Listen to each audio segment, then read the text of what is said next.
Hello mga ka-farmlets! So sa ngayon, kasalukuyan natin binabaybay itong Ipo Road. Pupuntahan po natin itong isa naming project, dito yung Macalino Farm. Yan, so ito po yung pinakakalsada niya.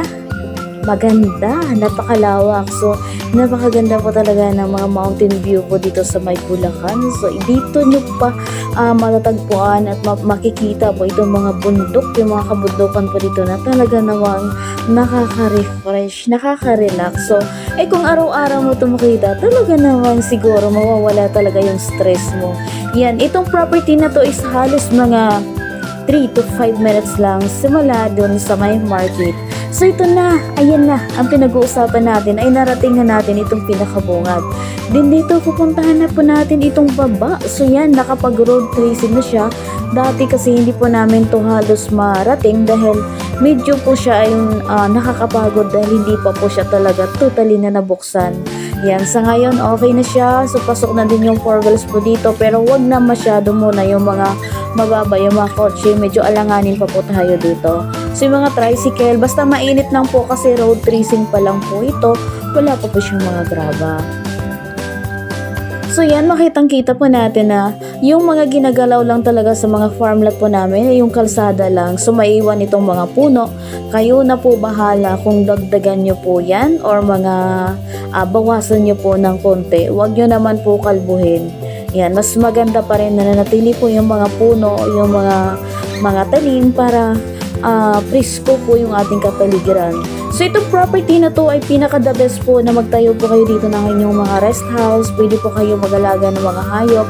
Relaxing talaga, napakaganda. Kitang-kita po natin dito yung Sierra Madre. Then dito yung property na to, ito po yung halos nagpapag. So ito yung parang tinago namin na tinagong paraiso na farmland po namin na dati kasi halos hindi namin talaga dala yung client dito dahil naawa kami pag naglakad, nag-walking.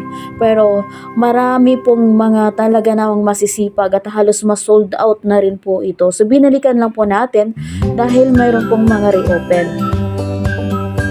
Yan, kita nyo naman, may mga tanim-tanim na po sila, may nakatira na din dito, mayroong kuryente, may source po ng tubig dito, mayroon po ditong bukal, yan, so naghuhos po sila dito.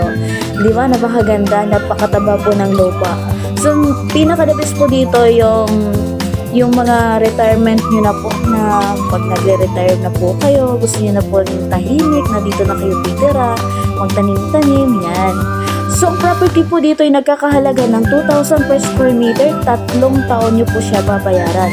So, kailangan po natin ay 20% na down payment para magamit nyo na po. O, di ba, napakabongga. Ang down payment installment din po yan ng 4 na buwan. Then, yung balance po niya is 3 years to pay naman siya. Titulado po yan. So, wag po kayong mag-alala dahil lahat po ng mga property po namin na ino-offer po sa inyo is mga titulado po yan. Updated po yung tax declaration po niyan, nagbabayad po yan. So kayo na lang po yung hinihintay dito dahil marami na pong mga nag-bid po dito. Mga reopen na lang po, limited slot na lang po siya. Pag kinas nyo po, napakalaking discount po sa inyo. Sa mga senior citizens or kahit ano pa yung mga trabaho nyo, kahit anong edad nyo, pwede pa po kayo dito. Wala pong restriction sa itatayong bahay. Pwede po kayo mag-fish pan. Ayan. So, parang umuwi na kayo ng province. Pag pupunta kayo ng Manila o Metro Manila, siguro mga 2 hours po. Pag galing po kayo ng Quezon City, siguro pagka hindi pa po kasama si traffic, mga 1 oras lang po yan.